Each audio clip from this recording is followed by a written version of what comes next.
وقال جل وعلا يا أيها الذين آمنوا لا تتخذوا اليهود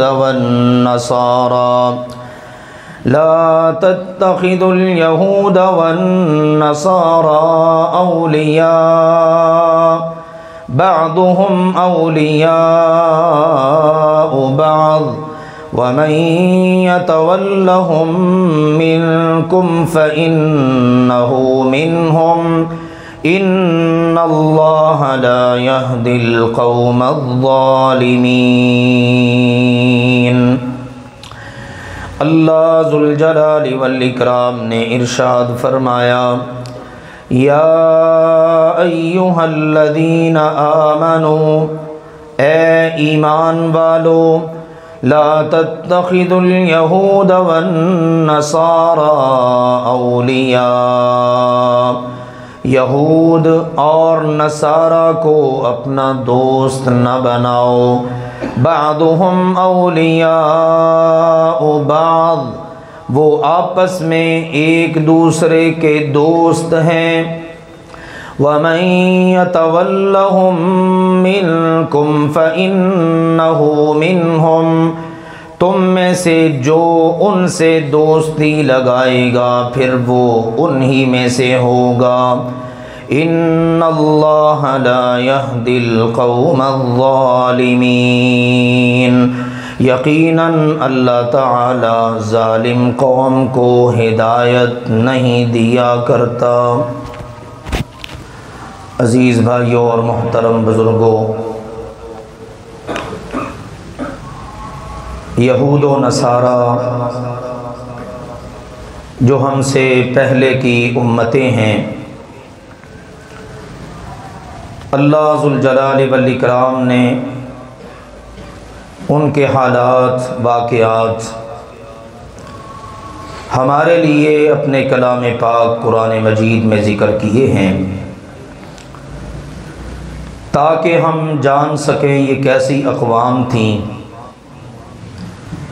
اگر کسی دور میں ان پر اللہ کی رحمتیں نازل ہوئیں تو کن وجوہات کی بنا پر، اور زیادہ تر ان پر اللہ کی طرف سے پکڑ آئی، عذاب آیا، ہم جان سکیں کہ کن اسباب اور وجوہات کی بنا پر، تاکہ ان چیزوں سے ہمارے لیے بچنا ممکن ہو اور آسان ہو کہ جن کی وجہ سے اللہ ناراض ہوتا ہے۔ پھر ایک اہم بات جو اللہ تعالیٰ نے قرآن پاک میں کئی جگہوں پر ارشاد فرمائی، وہ یہ کہ اے مسلمانوں، تم نے ان یہودیوں سے اور ان عیسائیوں سے دوستی نہیں لگانی، کیونکہ یہ ایسے لوگ ہیں کہ جن کے ساتھ دوستی جس نے بھی کی اس کو خسارہ ہی ہوا، اور یہ دوستی سے کبھی راضی نہیں ہوتے، جتنا مرضی آپ ان کے ساتھ دوستی کر لیں، پیار بڑھا لیں، محبت کی پینگیں بڑھا لیں، قربانیاں ان کے لیے دے لیں، یہ کبھی راضی نہیں ہوں گے۔ اللہ تعالیٰ نے اپنے پیارے نبی حضرت محمد کریم صلی اللہ علیہ وآلہ وسلم سے فرمایا، میرے پیغمبر وَلَن تَرْضَىٰ عَنْكَ الْيَهُودُ وَلَا النَّصَارَىٰ، آپ جیسا عظیم المرتبت پیغمبر، اخلاق حسنہ اور اخلاق عالیہ کا پیکر، اللہ کا محبوب، کہ جس سے اللہ کی کسی مخلوق کو کوئی ذرہ برابر تکلیف نہیں، آپ سے بھی یہودی اور عیسائی کبھی راضی نہیں ہو سکتے، کبھی خوش نہیں ہو سکتے۔ اگر آپ نے بھی ان کو خوش کرنا ہے نا تو تتبع ملتہم، آپ ان کے دین پر چلنا شروع کر دیں، یہ آپ سے خوش ہو جائیں گے۔ یہودی گویا چاہتے ہیں سارے کے سارے لوگ یہودی ہو جائیں، عیسائی چاہتے ہیں سارے مسلمان عیسائی ہو جائیں، تب وہ خوش اور راضی ہوں گے۔ بصورت دیگر آپ ان کے لیے جو مرضی کر لیں وہ آپ سے راضی نہیں ہو سکتے۔ ہمیں اس بات کی تعلیم ہے، ابھی جو میں نے آیت مبارکہ ابتدا میں سورۃ المائدہ کی پڑھی ہے، یہ اللہ تعالیٰ نے کلیئرلی فرما دیا، یا ایھا الذین آمنوا لا تتخذوا اليہود والنصارى اولیاء، اے ایمان والو مسلمانوں، تم نے یہودیوں اور عیسائیوں کو اپنا دوست نہیں بنانا۔ پھر دو باتیں ذکر کی ہیں۔ پہلی بات فرمائی بعضهم اولیاء بعض، یہ یہودی، عیسائی، یہ صلیبی، یہ آپس میں ایک دوسرے کے دوست ہیں، ان کا آپس میں پیچ اپ ہو سکتا ہے، اگرچہ ان کی بھی بڑی دشمنیاں رہیں۔ قرآن پاک نے سارے پردے اٹھائے، سارے رازوں کو واضح کیا، ہمارے سامنے رکھا، شروع سے اب تک۔ قرآن بتاتا ہے وقالت الیہود لیست النصارى علی شیء وقالت النصارى لیست الیہود علی شیء، یہودی کہا کرتے تھے عیسائیوں کا کوئی دین، ایمان، مذہب نہیں ہے، عیسائی کہتے تھے یہودی بد مذہب اور بد دین ہے، ان کا کوئی دین و ایمان نہیں، اور ان کی آپس کی لڑائیاں۔ لیکن جس وقت اسلام آیا، صاحب اسلام آئے، سیدنا محمد کریم صلی اللہ علیہ وسلم تشریف لے آئے، تو انہوں نے ان کی اتباع کرنے کی بجائے ان کے ساتھ اور ان کی امت کے ساتھ دشمنی کرنا شروع کر دی اور آپس میں دوستیاں بنا لی۔ اب اللہ نے دوسری بات مسلمانوں کو خبردار کرتے ہوئے فرمائی وَمَن يَتَوَلَّهُم مِّنكُمْ فَإِنَّهُ مِنْهُمْ، جو ان یہودیوں یا عیسائیوں سے دوستی کرے گا، ہو وہ مسلمان، کلمہ وہ پڑھتا ہو محمد مصطفیٰ صلی اللہ علیہ وآلہ وسلم کا، لیکن دوستی لگاتا ہو یہودی سے، عیسائی سے، اللہ نے فرمایا وہ پھر مسلمان نہیں ہے، فَإِنَّهُ مِنْهُمْ، وہ انہی میں سے ہے۔ کتنی اہمیت کی حامل یہ بات ہے۔ کوئی حکمران دوستی لگائے، کوئی عوام میں سے، کوئی خواص ہو، کوئی بھی ہو، جو بھی یہودیوں عیسائیوں سے دوستی لگائیں گے، اللہ نے فرمایا ان کا تعلق پھر انہی کے ساتھ ہوگا۔ اور دوستی میرے عزیزوں مسلمان کو زیب دیتی ہی نہیں ہے۔ گزشتہ خطبات میں آپ نے سن لیا، بالخصوص یہودی یہ ایسی ملعون قوم ہے، مغضوب علیہم قوم ہے، کہ جنہوں نے اللہ کی شان اقدس میں ہولناک گستاخیاں کی۔ یہ اللہ کے دشمن، اللہ کے گستاخ، پھر اللہ کے فرشتوں کے گستاخ۔ پھر آج میں آپ کے سامنے چند اور چیزیں رکھتا ہوں۔ ہمارے پیارے نبی حضرت محمد کریم صلی اللہ علیہ وآلہ وسلم کہ جن کی محبت ہمارا ایمان ہے، اس وقت تک بندہ مومن ہی نہیں جب تک اپنی جان، اپنے مال، اپنی اولاد، اپنے سب کچھ سے بڑھ کر ان سے محبت نہ کرے۔ اگر کوئی ان کو برا کہے، ابھی میں آپ کو قرآن پاک سے بتاتا ہوں یہ کیسے خبیث النفس یہ لوگ ہیں، اگر کوئی ان کو گالی دے، ان کو معاذ اللہ کم تر سمجھے، اس کے بارے میں آپ کیا تصور کر سکتے ہیں؟ ان کو کوئی بد دعا دے، ان پر قاتلانہ حملے کریں، ایسی قوم کے ساتھ دوستی مسلمان کو زیب ہی نہیں دیتی۔ اللہ تعالیٰ نے قرآن پاک میں یہ ساری چیزیں بیان فرما دی۔ نبی اکرم صلی اللہ علیہ وآلہ وسلم کی بعثت سے پہلے مدینہ میں چونکہ یہود رہتے تھے، یثرب تھا، بعد میں مدینہ الرسول بنا، 3 قبیلے تھے ان کے، بنو قینقاع، بنو قریظہ اور بنو نذیر۔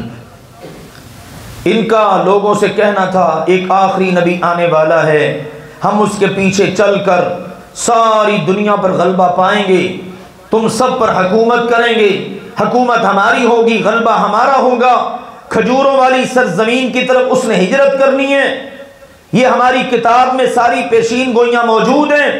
لیکن جس وقت سرکار دو عالم سیدنا محمد کریم صلی اللہ علیہ وآلہ وسلم تشریف لے آئے تو یہ بدبخت بدل گئے، دشمنی پر اتر آئے، اور اللہ ذوالجلال والاکرام نے قرآن پاک میں بتایا انہوں نے کوئی موقع ہاتھ سے نہ جانے دیا کہ اللہ کے پیارے نبی علیہ الصلاۃ والسلام کو ستایا، تنگ کیا، تکلیفیں دیں، معاہدے کر کے توڑ ڈالے، آپ پر قاتلانہ حملے کیے، کیوں نہ ایسا ہو؟ یہ پہلے سے ہی بدبخت انبیاء کے قاتل ہیں۔ اللہ نے قرآن پاک میں کئی جگہوں پر ان کا یہ جرم ذکر کیا، فرمایا ان الذین یکفرون بآیات اللہ وَيَقْتُلُونَ النَّبِيِّينَ بِغَيْرِ الْحَقِّ، یقیناً وہ لوگ کافر ہیں اور ان کے کفر میں کوئی شک نہیں، ان پر اللہ کے غضب کی وجہ، اللہ کی طرف سے لعنت برسنے کی وجہ یہ ہے، یکفرون بآیات اللہ، یہ شروع سے ہی اللہ کی آیات کے ساتھ کفر کرتے آ رہے ہیں، اللہ کی آیات کا انکار، اور جس نبی نے بھی ان کو اللہ کی بات سنائی، اللہ کا پیغام پہنچایا اور بڑے بڑے جرائم، بڑی بڑی خباثتوں اور گناہوں سے روکا، تو یقتلون النبیین بغیر الحق، ان ظالموں نے اللہ کے نبیوں کو ہی ناحق قتل کر دیا، انبیاء کے قاتل۔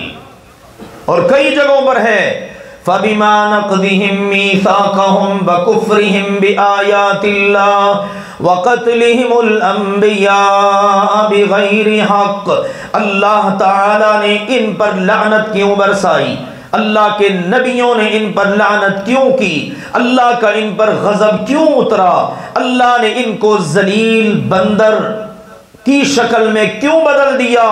اس سب کی وجہ یہ ہے انہوں نے اللہ کے ساتھ معاہدے کر کے توڑ ڈالے اور اللہ کی آیات کے ساتھ کفر کیا اور اللہ کے پیارے نبیوں کو ناحق قتل کیا۔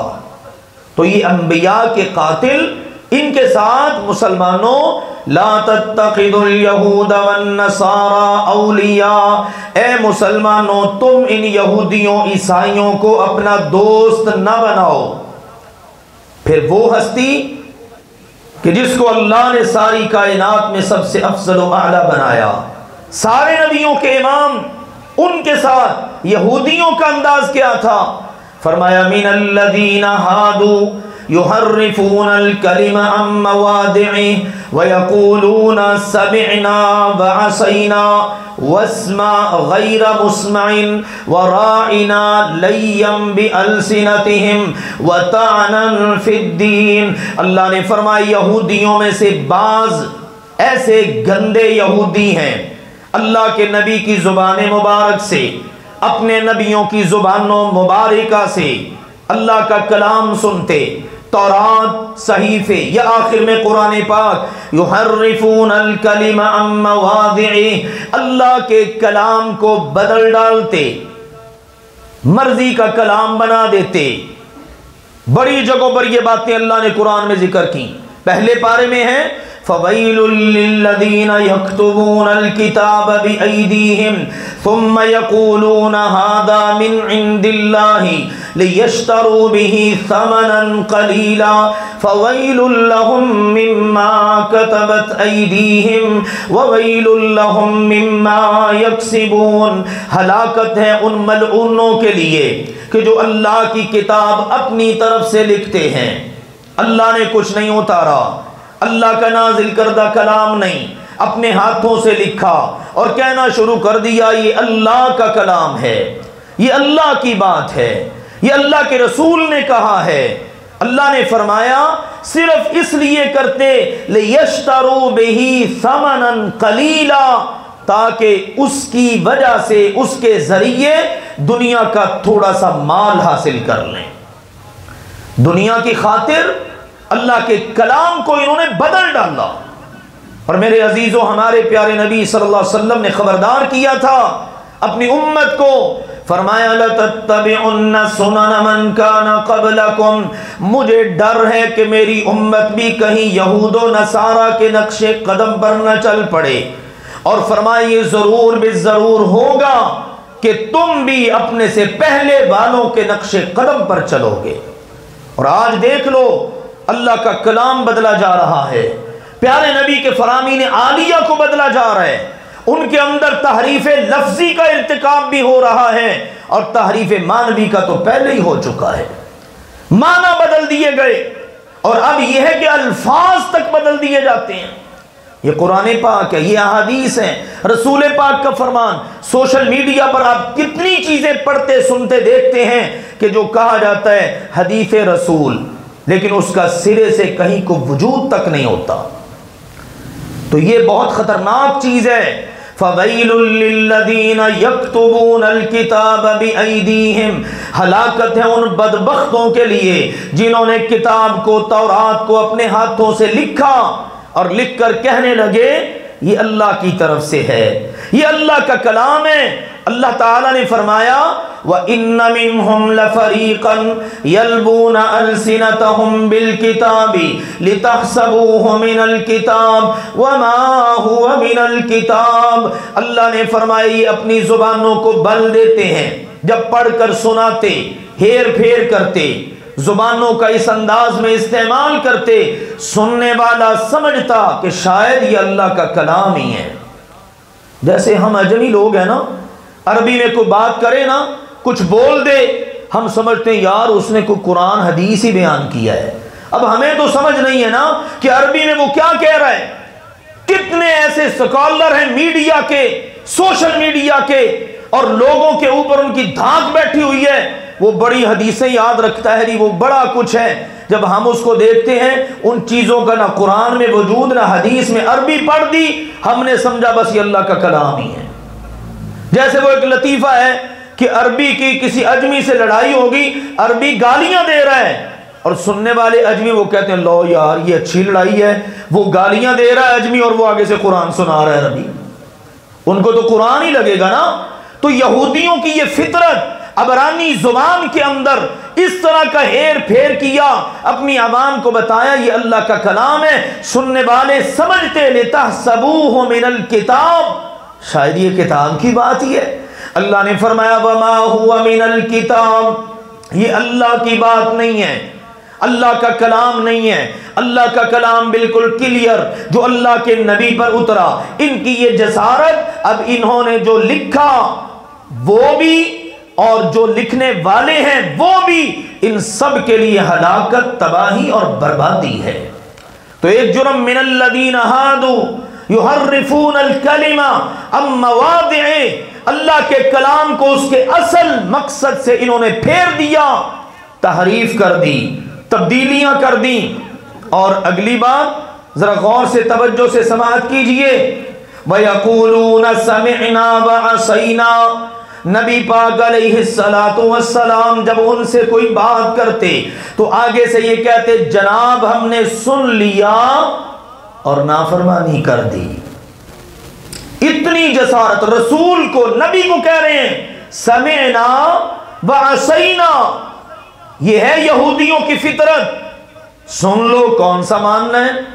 ہم نے سن لیا، ہم نے نافرمانی کر دی. ایک تو ہوتا ہے کہ بندہ چلو کر سکتا ہے، نہیں کر پایا، کوئی عذر بن گیا، یا وہ سمجھتا ہے کہ چلو مجھ سے غلطی ہو گئی، مجھے کرنا چاہیے. نہیں، یہ اتنی بڑی جسارت اس قوم کی، کہتے سمعنا وعصینا، رکاوٹ کوئی نہیں ہے، عذر کوئی نہیں ہے، بات ہم نے سن لی ہے پر ہم نے رسول کی بات ماننی نہیں ہے.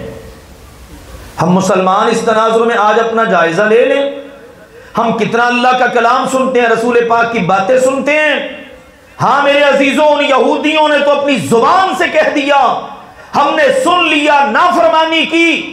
اور ہم ذرا اپنا جائزہ لیں، اپنے گریبانوں میں جھانکیں. ہم کتنا کچھ سن کر اپنے عمل سے ثابت کرتے ہیں ہم نے سن تو لیا ہے پر ہم نے کون سا ماننا ہے. آؤ اپنی اصلاح کریں، یہودیوں کے نقش قدم پر نہ چلیں، صحابہ اور مسلمانوں کے نقش قدم پر چلیں. ان کا نقش قدم کیا ہے؟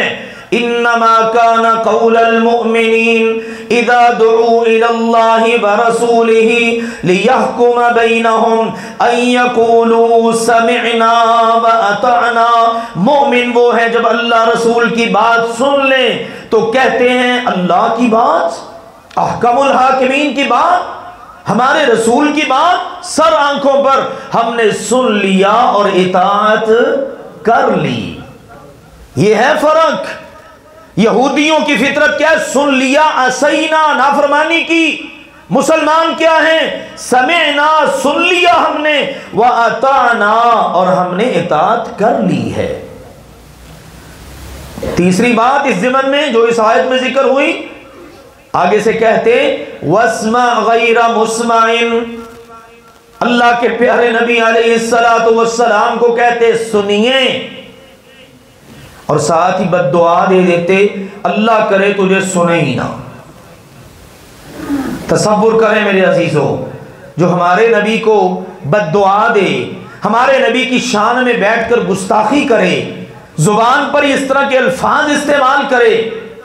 آج کوئی ہمارے باپ کو کوئی کہہ کر کچھ کہیں جائے تو جائے کہاں، لیکن پیارے نبی کا معاذ اللہ معیار ہمارے یہاں اتنا گر چکا ہے. کیا کچھ نہیں ان ظالموں نے کیا، ہمارے پیارے نبی کے خاکے بنائے، ہمارے پیارے نبی کی شان اقدس میں گستاخیاں کی، اور آج پھر بھی مسلمان ان کی طرف دوستیوں کے ہاتھ بڑھا رہے ہیں. یہ آپ کے سامنے ان چیزوں کو قرآن و حدیث سے ذکر کرنے کا مقصد یہ ہے، محبت وہاں کریں جہاں بنتی ہے، اور نفرت وہاں کریں جہاں نفرت بنتی ہے. ان کے ساتھ تو قرآن ہمیں رشتہ جو بتاتا ہے وہ دشمنی کا ہے، عداوت کا ہے، نفرت کا ہے. ہمیں سب سے زیادہ عزیز اللہ اور اللہ کا رسول ہی ہونے چاہیے. اللہ کے پیارے نبی علیہ السلام کی خدمت میں آتے نا، ایک مرتبہ یہودی آئے تو اللہ کے نبی علیہ السلام تشریف فرما، ان ملعونوں نے سلام کیا تو سلام میں پتہ کیا کہ السلام علیکم. ہماری ماں سیدہ عائشہ رضی اللہ عنہا نے سن لیا، آگے سے انہوں نے مزید بد دعائیہ کلمات دیے. السلام کا مطلب ہے سلامتی ہو. یہ لانتی بدبخت جب ہمارے پیارے نبی کے پاس آئے تو انہوں نے کہا السلام علیکم، اے محمد تجھ پر موت پڑے.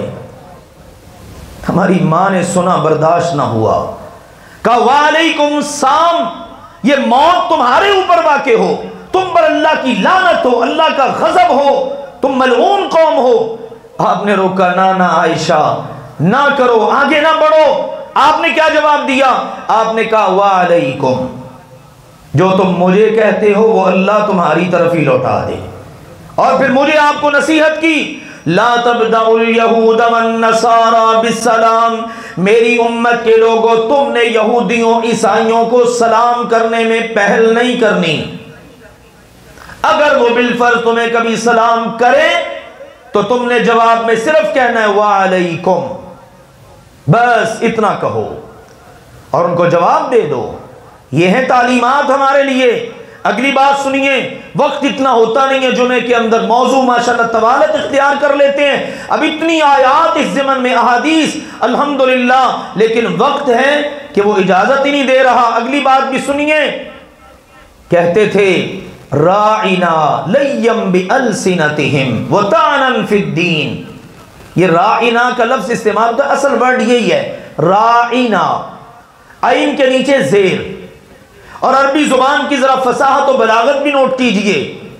اس کا مطلب ہوتا ہے آگے جو آپ کے سامنے ہے معزز شخصیت ہے، جناب ہماری رعایت فرمائیے، ہماری طرف توجہ فرمائیے، ہمارا خیال کیجئے. یہ اس کے معنی ہیں. لیکن یہ کیا کرتے؟ لیم بألسنتہم، اپنی زبانوں کو بل دیتے، لفظ کو لمبا کرتے، کہتے راعینا. اتنے شاطر، اتنے گندے ذہن کے لوگ. اس کا مطلب عین کو جب کھینچ دیا نا تھوڑا سا تو مطلب بن گیا چرواہا، او ہمارے چرواہے. انا للہ و انا الیہ راجعون.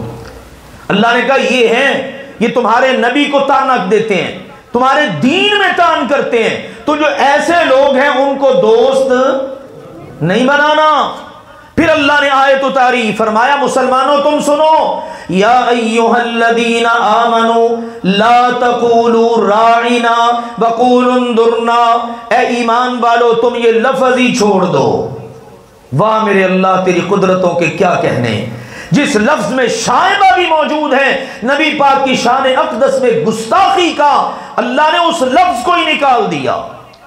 فرمائے شریعت میں لفظ ہی نکال دو، لا تقولوا راعنا، مسلمانوں تم نے یہ ورڈ استعمال ہی نہیں کرنا، جب نبی پاک کے پاس آؤ تو نہ کہو راعنا، تم تو کرو گے احترام میں صحیح لفظ بولو گے، جب یہودی کوئی آئے گا وہ لفظ کھینچے گا تمہارے سامنے بیٹھ کر یہ بکے گا تو تمہیں تکلیف ہوگی، اور اللہ کو یہ بات برداشت نہیں ہے اس کے نبی کی شان میں گستاخی ہو۔ اللہ نے کہا رائنا ختم کر کے تم کہا کرو انظرنا، اے پیارے نبی جی ہماری طرف نظر فرمائیے، ہماری طرف دیکھیے، جب تم آؤ تو یوں یہ والا عزت والا احترام والا پوری طرح سے ادب کے ساتھ گستاخی سے بچ کر یہ کلمہ استعمال کرو۔ تو یہ ہیں یہودی ہمارے پیارے نبی علیہ السلام کی شان اقدس میں جو گستاخیاں کرنے والے۔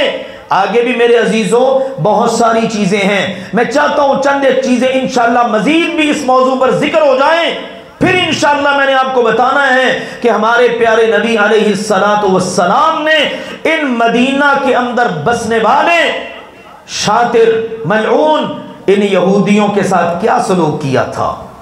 یہ خیبر میں گئے، آج بھی پلے کارڈ اٹھا کر بتاتے ہیں نا کہ آخری چانس تھا خیبر، اب دوبارہ خیبر نہیں ہوگا، لیکن ہمارے پیارے نبی علیہ السلام کی باتیں بالکل سچ ثابت ہونے والی ہیں۔ ٹھیک ہے اس وقت ہم مسلمانوں کے اندر بڑی کمزوریاں ہیں، بہت زیادہ ایمان، اسلام، اعتقاد، عمل کے لحاظ سے کوتاہیاں ہیں جس کی وجہ سے ہمیں مار پڑ رہی ہے، مگر نہ ہمارے پیارے نبی کے تو وعدے یہ ہیں۔ یہودی قرآن بھی کہتا ہے اللہ تعالیٰ قیامت کے دن تک ان پر ایسے لوگوں کو مسلط کر کے رکھے گا جو ان کو سزا دیں گے، اور یہ وقت آنے والا ہے۔ ایلیا، یروشلم، یہ بیت المقدس، یہ پورے کا پورا خطہ اس میں اسلام کا پرچم لہرا کے رہے گا، اور وہ وقت آئے گا یہودی کا مجاہد پیچھا کر رہا ہوگا، یہودی چھپتا پھر رہا ہوگا، جس پتھر کے پیچھے، درخت کے پیچھے چھپے گا وہ اللہ کے حکم سے پتھر درخت بھی بول کے کہے گا تعال یا مسلم، اے مسلمان ادھر آ، یہ دیکھ یہودی بزدل میرے پیچھے چھپا ہوا ہے۔ اور آج بھی دیکھ لیجیے آپ، انہوں نے فضائی کس قدر بمباری کی ہے، اگرچہ یہ موضوع دب چکا ہے، اب چند دن اٹھا، امریکی صدر کا بھی کہنا تھا نا چند دن مسلمانوں میں اشتعال ہوگا، اشتعال آئے گا، بھڑکیں گے، نعرے لگائیں گے اور احتجاج کریں، پھر بیٹھ جائیں گے، لیکن یہودی باز نہیں آتے۔ کل کی بھی خبر ہے، ایک ٹرک سے 80 فلسطینیوں کی لاشیں برآمد ہوئی ہیں اور ان کا مسلح کیا ہوا ہے، ان کے آزاد چرائے ہوئے ہیں، یہ کر رہے ہیں ابھی تک وہ بدبخت۔ اور ہمارے ہاں بائیکاٹ تھا، سلسلہ ختم، اسی طرح میکڈونلڈ، دیگر اشیاء، وہ سارے کا سارا سلسلہ چل رہا ہے، چند دن کیا اور اس کے بعد بس خاموشی۔ یہ ہے دنیا کے اندر بسنے والے مسلمان اور ان کے ساتھ دیگر اقوام عالم کا حال۔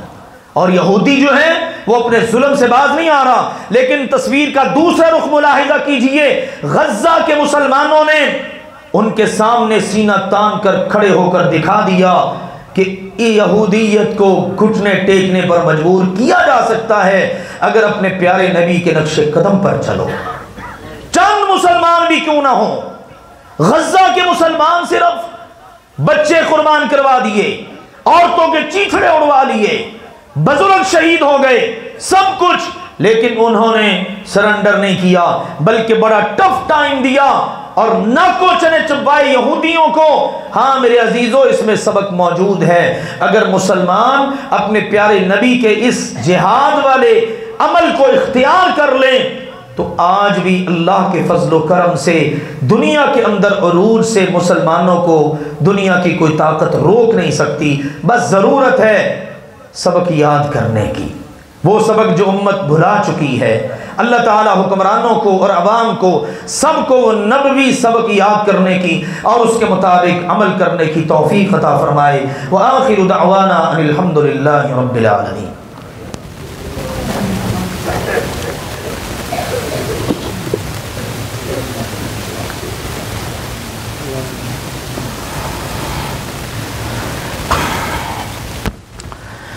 الحمد للہ نحمده ونستعینه ونستغفره ونعوذ بالله من شرور أنفسنا ومن سيئات أعمالنا من يهده الله فلا مضل له ومن يضلل فلا هادي له وأشهد أن لا إله إلا الله وحده لا شريك له وأشهد أن محمدا عبده ورسوله أما بعد فإن خير الحديث كتاب الله وخير الهدي هدي محمد صلى الله عليه وسلم وشر الأمور محدثاتها وكل محدثة بدعة وكل بدعة ضلالة وكل ضلالة في النار أما بعد.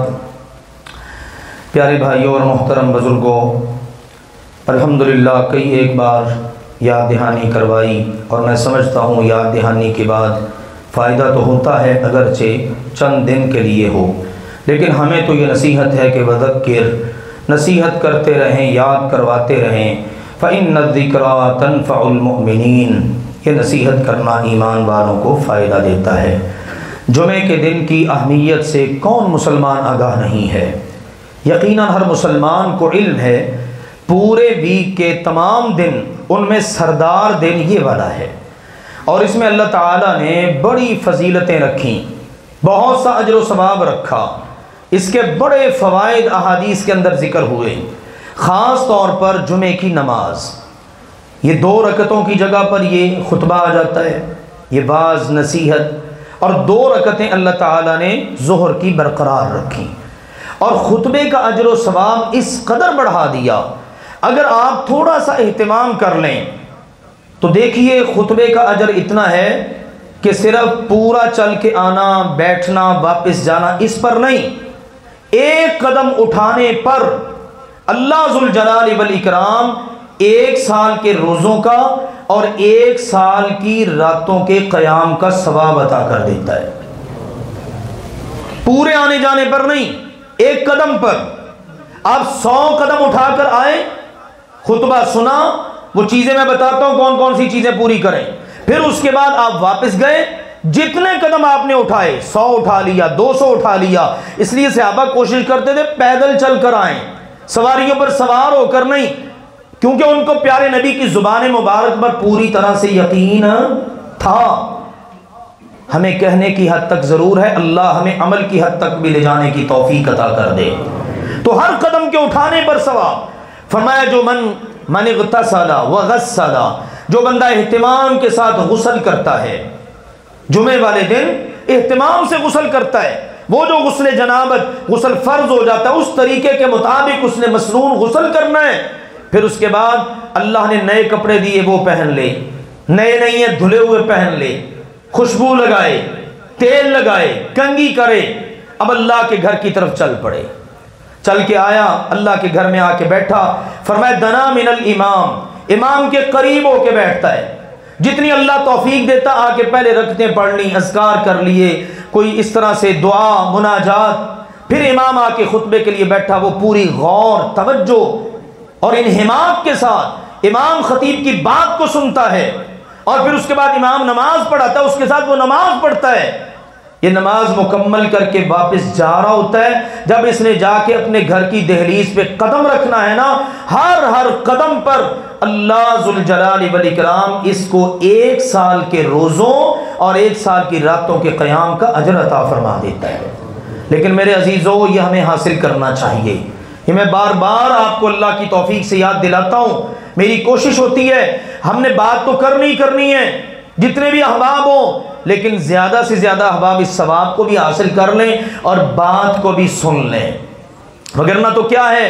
فرمایا جس وقت امام آ کے بیٹھا، اب جو اللہ کے اسپیشل فرشتے جمعے کی حاضری لگانے کے لیے اترتے ہیں نا، دروازے پر کھڑے ہوتے ہیں، جو آیا اس کا نام لکھ لیا، یہ پہلے آیا، یہ بعد میں آیا، یہ اتنے نمبر پر آیا، اس کا اتنا ثواب بنتا ہے. وہ کیلکولیٹر لگا ہوتا ہے، مشین لگی ہوتی ہے، جس نے قدم رکھا اس کا وہ ثواب درج ہو گیا. یہ اونٹ کے برابر اس کا اجر و ثواب ہے، اونٹ نہر کرنے کے، اس کا گائے ذبح کرنے کے. وہ چلتے چلاتے. فرمایا آخر کار جس وقت امام بیٹھتا ہے منبر پر، وہ فرشتے اپنے رجسٹر، اپنی کاپیاں بند کر کے وہ بھی بیٹھ جاتے ہیں. اب بعد میں آنے والوں کا نام نہیں درج ہوتا. آج بھی ہم غور کریں، کتنے ہیں ہم میں سے جو اس اجر سے محروم رہ گئے. آؤ میرے عزیزو، اللہ کے لیے میری آپ کو یہ توجہ آپ کی خاطر ہے. میں نے کئی مرتبہ یہ احساس دلایا ہے، ایسا نہ ہو قیامت کے دن جائیں جمعے تو بڑے پڑے ہوں لیکن وہاں پر اندراج ہی کوئی نہ ہو. یا اللہ یہ کیا بھئی تو لیٹ آتا تھا، تیری تو عادت ہی یہ تھی. چلیں کبھی کسی عذر کی وجہ سے تاخیر ہو گئی، اللہ نے رخصتیں رکھی ہیں.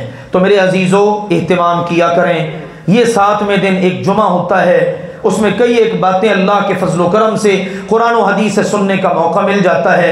مجھے امید ہے کہ انشاءاللہ آپ سب احباب اس بات پر توجہ فرمائیں گے اور آئندہ انشاءاللہ اس سستی کو دور کریں گے. اللہ کی توفیق سے کر لیں گے انشاءاللہ تعالی. اللہ آپ سب کو برکت دے.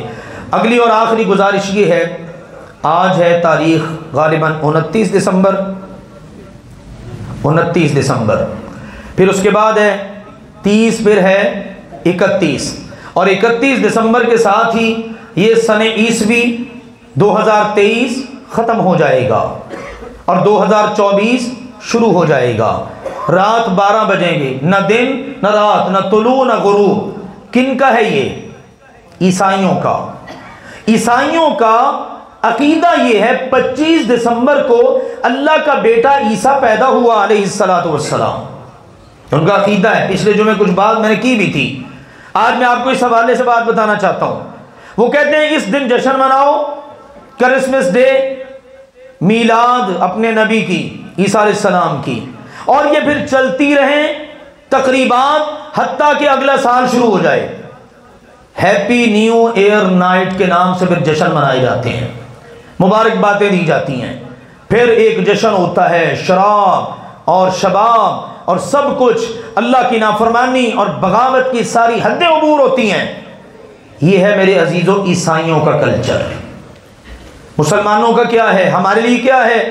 ہمارے لیے یہ ہے مسلمان سر جوڑ کے بیٹھے مدینہ میں، سنہری دور ہے، 22 لاکھ مربع میل پر حکمرانی چل رہی ہے. خطوط جاتے ہیں دارالحکومت سے. ابو موسیٰ اشعری رضی اللہ عنہ کو خط گیا، پتہ ہی نہیں کب امیر المومنین نے لکھا. امیر المومنین کوئی تاریخ لکھ دیا کریں. بعض اوقات اتنا لیٹ خط پہنچتا ہے پتہ ہی نہیں چلتا کہ ابھی قابل عمل بھی ہے کہ ناقابل عمل ہو چکا ہے. مدینہ میں مسلمان سر جوڑ کے بیٹھے، ہاں بالکل ہونا چاہیے. آخر کار اس بات پر اتفاق ہوا، ہمارے نبی کی ولادت سے منسلک نہیں، کسی اور سے نہیں، ہمارے پیارے نبی نے جس وقت مکہ دار الکفر تھا، مدینہ دار الاسلام تھا، دار الکفر سے ہجرت کی دار الاسلام کی طرف. یہ کون سا مہینہ اور یہ کون سے ایام، بس اپنے نبی کی ہجرت کے ساتھ اپنی تاریخوں اور اپنے سنون ان کو جوڑ لو. وہاں سے میرے عزیزوں مسلمانوں کے سن ہجری کہہ لیجئے، اسلامی کیلنڈر کہہ لیجئے، اس کا آغاز ہو گیا. اور اس کا پہلا مہینہ کون سا ہے؟ محرم. الحمدللہ ہماری مین عبادت، بلکہ ساری عبادات اسی سے جڑی ہوئی ہیں. کیا ہم جنوری کے روزے رکھ سکتے ہیں کہ جنوری میں روزے رکھ لیں یار، چلو فروری میں رکھ لیں؟ نہیں، ہم کہیں گے نہیں، جب رمضان آئے گا تو روزے رکھیں گے.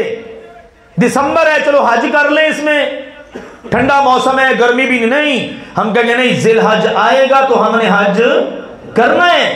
ہماری عبادات اس سے جڑی ہوئی ہیں. اور ہمیں کہاں زیب دیتا ہے ہم عیسائیوں کے کلچر کو اختیار کریں؟ اللہ کے پیارے نبی نے فرمایا من تشبہ بقوم فہو منہم، جو جس قوم سے مشابہت اختیار کرے گا وہ پھر انہی میں سے ہو جائے گا. اس لیے ان تقریبات کا بائیکاٹ اور اپنی ہمت طاقت استطاعت کے مطابق جہاں تک ہو سکے اس دعوت کو عام کریں کہ مسلمانوں کو یہ چیزیں زیب نہیں دیتی. مسلمان اپنے کلچر کو اختیار کریں اپنے. اب دیکھو نا، اتفاق کی بات ہے نا، بلکہ سوء اتفاق کہیے کہ ہمیں محرم سفر ان تاریخوں کا پتہ ہی نہیں ہوتا، لیکن یہ تاریخیں میں یاد ہوتی ہیں، جنوری فروری والی. یعنی اتنا زیادہ اس چیز کا عام کر دیا گیا ہے اس کو. لہذا آئیے جہاں تک ہو سکتا ہے فاتقوا اللہ ما استطعتم، اپنی اپنی استطاعت طاقت کے مطابق اللہ سے ڈرتے رہیے. اللہ ذوالجلال والاکرام ہر مسلمان کو سمجھنے کی توفیق عطا فرمائے اور اپنے پیارے نبی کی فرما برداری کی اللہ توفیق عطا فرمائے. اللہم اشفنا واشف مرضانا ومرضى المسلمین، اللہم اشفنا واشف مرضانا ومرضى المسلمین.